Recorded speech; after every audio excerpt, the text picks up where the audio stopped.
2000년대 초에 2003년도로 기억을 하는데요. 그때 전 세계적으로 이 기독교계의 선풍을 일으켰던 책이 하나 나왔습니다. 그 책은 미국 세들백 교회를 담임하는 릭 워렌 목사님이 쓴 목적이 이끄는 삶이라고 하는 책입니다. 이 책 서문에서 릭 워렌은 이런 말을 했습니다. 나는 이 책을 쓰는 동안 당신들을 위해 기도했습니다. 하나님이 당신을 이 땅에 보내신 목적을 발견함으로써 얻는 희망, 에너지, 그리고 기쁨을 경험하도록 기도했습니다. 이것은 어디에도 비할 것이 없습니다. 이런 일은 나에게도 일어났고 내 삶의 목적을 발견한 후에 나는 달라졌습니다. 목적이 뚜렷할수록 삶은 그 목적을 향해 나가게 됩니다. 목적을 가지고 있는 삶은 힘이 있습니다. 반면에 목적이 희미하면 방향을 잡지 못합니다. 늘 헤매게 됩니다. 환경에 따라 쉽게 변해버리고 흔들리게 됩니다. 릭 워렌이 말한 것처럼 삶의 목적을 발견하게 되면 엄청난 에너지가 생겨납니다. 희망과 기쁨을 경험하게 됩니다. 그래서 열정을 쏟을 수 있게 되는 거죠. 뿐만 아니라 어떤 장애물이 나타나도 위기를 만난다 하더라도 그것을 잘 극복하며 나아갈 수가 있는 것입니다. 이것은 크리스찬들뿐만 아니라 모든 사람에게도 마찬가지입니다. 무엇인가 목적이 생기고 그 목적을 위해서 살아가는 사람들의 삶은 언제나 생기가 있습니다. 지금은 이 사회적 거리두기 때문에 이 식당에 사람들이 회식을 잘 못합니다. 빨리 얼른 코로나가 종식되고 마음껏 좀 사람들이 음식점에도 가고 또 갈 수 있는 곳에 가고 이런 날이 빨리 왔으면 하는 것이 우리 모두의 기대인데요. 전에 보면 연말과 연초에 되면 이런 식당 같은 데서 회식을 하면서 어느 회사 사람들이든지 아니면 어떤 모임이든지 그들이 소리를 지르는 게 있어요. 구호를 외치죠. 옆에 사람들이 깜짝 놀랄 정도로 유하여 그럽니다. 요즘은 그런 소리를 들어보지를 못합니다. 그런 소리 듣는 날이 빨리 왔으면 좋겠습니다. 유하여, 뭔가 그것이 회사 사람이든 어떤 공동체든 하나의 한마음 돼서 무엇을 위해서 하나 될 수 있는 것, 이것은 대단한 힘을 발휘하게 되는 거죠. 또 필요합니다.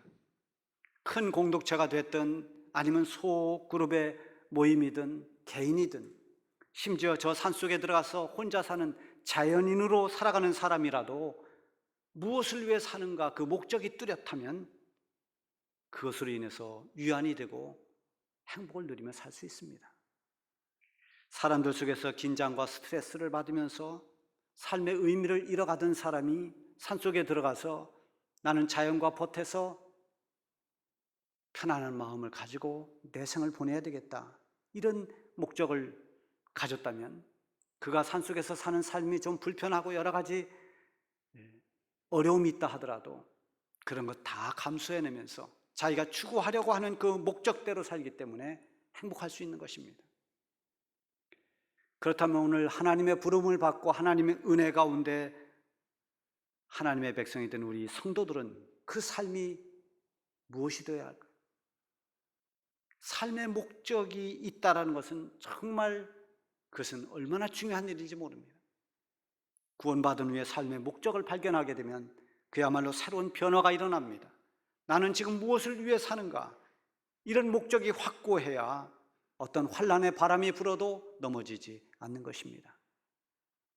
오늘 본문에는 성도들이 무엇을 위해 살아야 하는지를 명확하게 가르쳐주고 있습니다. 31절 말씀에 그런즉 너희가 먹든지 마시든지 무엇을 하든지 다 하나님의 영광을 위하여 하라. 하나님의 영광을 위하여, 이것이 구원받은 성도들의 삶의 목적이 되어야 합니다. 무슨 기적이 일어났느냐, 또 얼마나 큰 대단한 일을 했느냐보다 더 중요한 것은 그것이 하나님께 영광이 되느냐 하는 것입니다. 하나님의 영광과 연결이 되느냐, 이게 중요한 것이죠. 하나님께 영광을 돌린 예들은 성경에 많이 나와 있습니다. 그런 몇 가지 예들을 보면서 어떻게 하나님께 영광을 돌렸는지를 함께 살펴보고자 합니다. 무엇보다도 믿음으로 행할 때 하나님께서 영광을 받으셨습니다.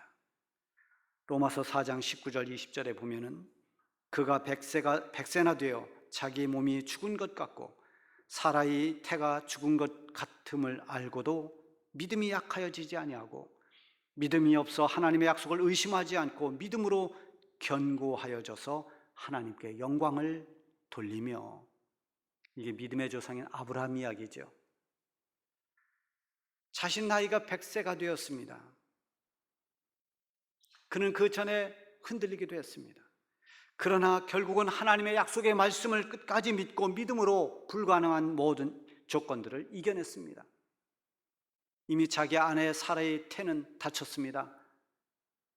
나이가 100세가 되었으니 많이 늙었습니다. 인간적인 조건으로 보면, 자기가 처한 형편으로 보면 자식을 얻을 수 있는 가능성이 보이질 않습니다. 그러나 그는 하나님이 약속해 주신 그 하나님의 약속의 말씀을 더 신뢰하고 그 믿음으로 하나님 앞에 섰을 때 아브라함은 100세에 사랑하는 독자 이삭을 얻게 되었습니다. 아브라함이 의심 없이 믿음으로 나아갈 때 하나님이 그것을 기쁘게 여기셨고 하나님이 영광을 받으셨습니다. 그리고 아브라함의 그 믿음을 하나님은 의로 여겨주셨습니다. 여러분, 어떤 환경에서도 믿음으로 살 때 하나님께 영광을 돌릴 수 있게 되는 것입니다. 하나님과의 관계에서 하나님을 섬기는 가장 기본적인 것은 하나님 앞에 예배를 드리는 것입니다. 이것은 하나님을 믿는 하나님의 백성 외에 누구도 할 수 없는 일입니다. 그래서 예배자로 산다라는 것은 내가 지금 하나님의 자녀라는 천국 백성이라는 증거입니다. 근데 예배가 무너지면 믿음도 무너집니다. 나는 예배는 드리지 않아도 내 믿음은 내가 지킨다고 말하는 사람은 자기를 속이는 사람입니다. 아니면 착각하는 사람입니다. 예배를 드리지 않고도 우리의 믿음이 성장하거나 유지되지 못합니다. 믿음이 무너지면 결코 하나님을 기쁘게 해드릴 수도 없고 하나님께 영광을 돌릴 수도 없습니다. 믿음을 바르게 가질 때 그 믿음을 통해서 하나님께 영광을 돌리게 됩니다. 아브라함뿐만 아니라 수많은 하나님의 사람들이 믿음으로 하나님께 영광을 돌렸습니다. 극렬하게 타는 풀무불 앞에서 하나님께서 우리를 건져주실 것이라는 믿음으로 불 속에 들어갔던 사드락과 메삭과 아벳느고, 그들은 그 불 속에서 나왔습니다. 그것을 보고 바사왕이 놀랍니다. 그리고 하나님께 영광을 돌렸습니다.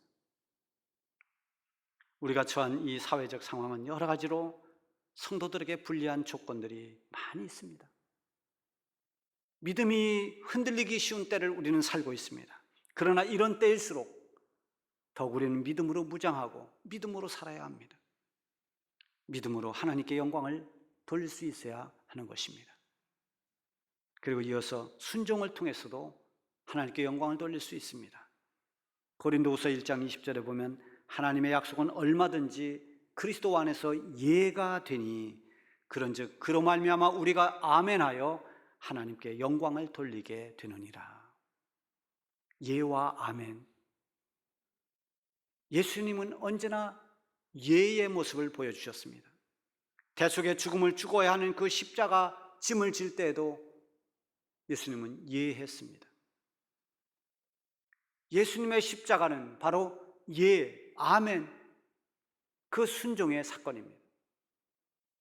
이러한 예수님의 순종을 통해서 수많은 사람들이 구원을 받고 하나님의 영광이 나타났습니다. 우리의 신앙도 예와 아멘 할 때 하나님께 영광을 돌릴 수 있습니다. 말씀에 순종하는 것이 힘들어도 예하고 아멘하고 믿음으로 순종할 때 그때 하나님께서 은혜를 주시고 또는 능력과 기적을 나타내 주시기도 합니다. 순종의 결과를 통해서 하나님께 영광을 돌릴 수 있도록 하나님께서 인도해 주시는 것입니다. 우리의 순종이 하나님께 영광이 될 수 있기를 바랍니다. 그리고 감사함을 통해서도 하나님께 영광을 돌릴 수가 있습니다. 누가복음 17장에 보면은 10명의 나병 환자가 나옵니다. 아무런 희망도 없이 소외된 삶을 살고 있는 이 10명의 문둥 이 나병 환자들이 어느 날 예수님을 만나게 됩니다. 이들이 예수님을 향해서 목이 터져라고 외쳤습니다. 예수 선생님, 우리를 불쌍히 여겨주십시오. 예수님은 그들을 불쌍히 여기시고 가서 너희 몸을 제사장들에게 보이라고 말씀하십니다. 이 말은 너희 병이 나았으니 이제 그 너희 몸을 제사장에게서 확인하고 이 병으로부터 자유함을 얻으라는 선포와도 같은 말입니다. 이 나병 환자들은 모두 기쁨으로 달려갔습니다. 가는 도중에 자기들의 몸에 있던 고름이 사라지고 흉터가 사라지는 그런 기적을 그들은 체험했습니다. 자신들의 몸이 깨끗해진 것을 알았습니다. 그런데 그 중에 단 한 사람만이 예수님께 돌아와서 예수님 앞에 엎드려 감사합니다. 그때 예수님이 이렇게 말씀하셨습니다. 10사람이 다 깨끗함을 받지 아니하였느냐? 그 9은 어디에 있느냐? 이 이방인 외에 하나님께 영광을 돌리러 온 자가 없느냐? 이 말을 바꿔 말하면 감사함으로 하나님께 영광을 돌리는 자가 너밖에 없느냐? 이런 말이죠. 하나님의 은혜를 진심으로 감사하는 사람을 통해서 하나님은 영광을 받으십니다. 우리가 연예인들 시상식 할 때나 또 스포츠 운동 선수들이 상을 받을 때 하나님께 모든 영광을 돌립니다.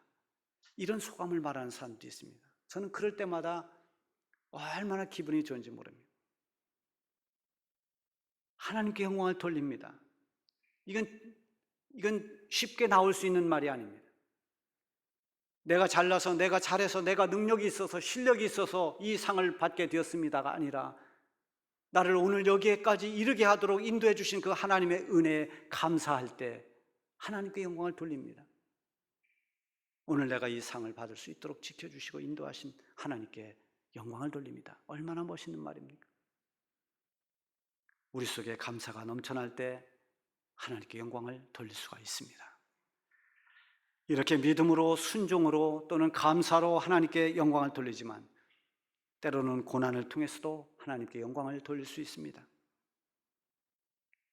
하나님께서 때로는 하나님 영광을 나타내시려고 고난을 주실 때도 있습니다. 요한복음 11장 4절에 보면은 예수께서 들으시고 이르시되 이 병은 죽을 병이 아니라 하나님의 영광을 위함이요 하나님의 아들이 이로 말미암아 영광을 받게 하려 함이니라 하시더라. 물론 고난이라고 하는 것은 그 고난 자체가 하나님께 영광이 되는 것은 아닙니다. 고난 때문에 하나님께 영광을 돌리는 것이 아니라 그 고난을 통해서 나타난 믿음으로 또 신앙의 자세로 하나님께 영광을 돌릴 수 있게 됩니다. 고난이 오면 대개는 낙심합니다. 심지어 원망하고 불평하면서 믿음을 버리는 사람도 있습니다. 그러나 고난의 때에 그때 믿음을 지키고 고난의 때에 하나님을 신뢰하고 의지하고 나가면 하나님께서 영광을 받으시는 것입니다. 시간을 정해놓고 기도하던 다니엘이 다리오 왕의 기도 금지령을 내렸음에도 기도하는 일을 포기하지 않았습니다. 하루에 3번씩 예루살렘 성전을 향한 창문을 열어놓고 무릎을 꿇고 하나님께 기도하는 이 다니엘, 그는 하나님께 기도한다는 것으로 인해서 고발당했습니다. 다리오 왕 앞에 끌려갔습니다. 결국은 다니엘은 사자굴에 던져지고 맙니다. 하나님을 향한 신앙의 지조를 지키다가 고난을 당하고 죽음의 위기를 만난 것입니다. 그러나 하나님께서 다니엘을 지켜주셨습니다. 사자굴에서 무사히 나온 다니엘을 보면서 다리오 왕이 놀랍니다. 그리고 그의 입으로 다니엘에게 이렇게 말합니다. 살아계신 하나님의 종 다니엘아, 살아계신 하나님, 하나님을 살아계신 하나님이라고 이방 왕이 그렇게 말합니다. 너야말로 살아계신 하나님의 진실한 종이었구나. 이 얼마나 하나님의 영광이 나타난 것입니까? 고난 가운데 하나님의 영광을 보게 된 것입니다.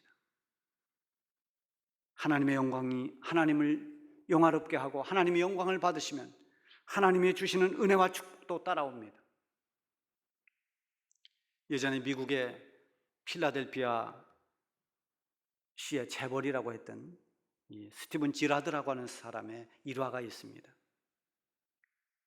이 사람이 토요일날 직원들을 다 모아놓고 내일은 주일이지만 다 나와서 방금 선박에서 들어온 짐을 다 하역해야 된다고 그렇게 명령을 했습니다. 그때 한 청년이 앞으로 나오면서 얘기합니다. 내일은 주일이라서 제가 나올 수가 없습니다. 저는 크리스찬입니다. 주일에는 하나님 앞에 예배 드리는 것, 그것을 나는 포기할 수가 없습니다. 지라드가 그렇게 말했습니다. 만약에 내일 나오지 않는다면 자네는 해고될 수밖에 없네. 제가 해고되는 것은 안타까운 일이지만 저는 주의를 지키기 위해서 내일 나올 수가 없습니다. 그래서 결국은 해고를 당합니다.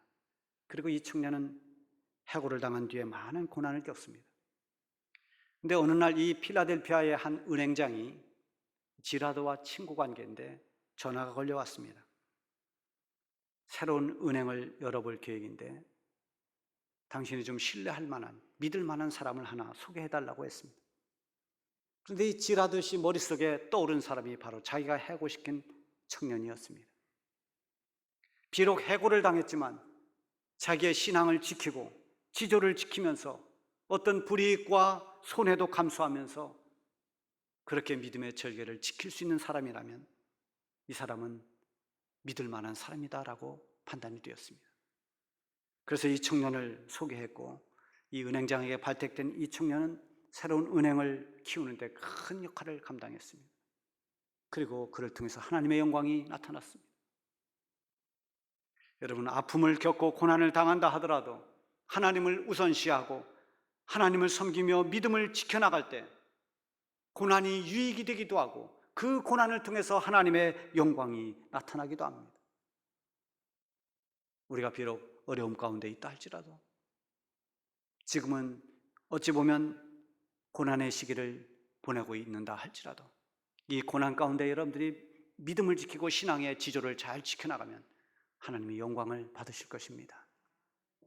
우리가 어떤 상황에 처하든 하나님께 영광을 돌리며 살고자 하는 이 중심이 우리에게는 뚜렷해야 됩니다. 오늘 본문 앞에서는 우상 제물에 관한 말씀들이 쭉 다뤄집니다. 제물로 사용했던 음식을 먹느냐 마느냐 하는 것입니다. 저는 청년 때 제사에 쓰였던 이 제물은 절대로 가까이 하지 않았습니다. 그 음식을 먹는 것을 엄청난 죄로 여겼습니다. 그래서 굶어도 제사 음식은 입에 대지를 않았습니다.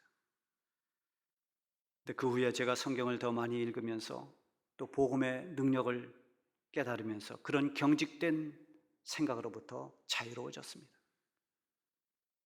고린도전서 10장 14절부터 30절까지가 다 우상제물에 관한 말씀들입니다. 거기에서 분명히 하는 것은 우상 숭배는 결코 해서는 안 되는 것이다. 이건 변하지 않습니다.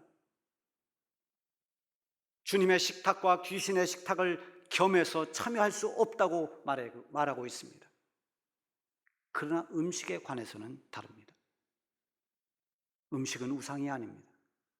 모든 음식은 이 땅의 주인이신 창조주이신 하나님으로부터 온 것임을 믿고 감사함으로 받으면 어떤 것도 가릴 것은 없습니다. 그러나 누가 이것을 우상의 제물이라고 말한다면 먹지 말라는 것입니다. 그 사람을 시험 들게 하지 않도록 하기 위함입니다. 나는 얼마든지 자유로우나 누군가가 시험이 들고 실족한다면 그 일을 하지 않는 것입니다. 때로는 하나님의 영광을 가리지 않기 위해서 연약한 형제들이나 이웃을 위해서 우리의 자유를 절제해야 할 때도 있습니다. 음식뿐만 아니라 모든 것에 있어서 나 때문에 실족되는 일이 없도록 우리가 누구에게나, 헬라인에게나 유대인에게나 교회에서나 걸림돌이 되지 말라고 권고하고 있습니다. 거치는 사람이 되지 마라. 나 때문에 걸려 넘어지는 사람이 없도록 하라는 거죠. 나보다 많은 사람들의 유익을 구하고 그들이 구원을 받을 수 있도록 하는 것이 하나님 영광을 위해 사는 사람들의 삶입니다. 32절 33절에 보면 유대인에게나 헬라인에게나 하나님의 교회나 거치는 자가 되지 말고 나와 같이 모든 일에 모든 사람을 기쁘게 하여 자신의 유익을 구하지 아니하고 많은 사람의 유익을 구하여 그들로 구원을 받게 하라. 우리는 하나님을 믿는 하나님의 자녀들로서 우리의 삶의 목적이 하나님의 영광을 위한 것이 되어야 합니다.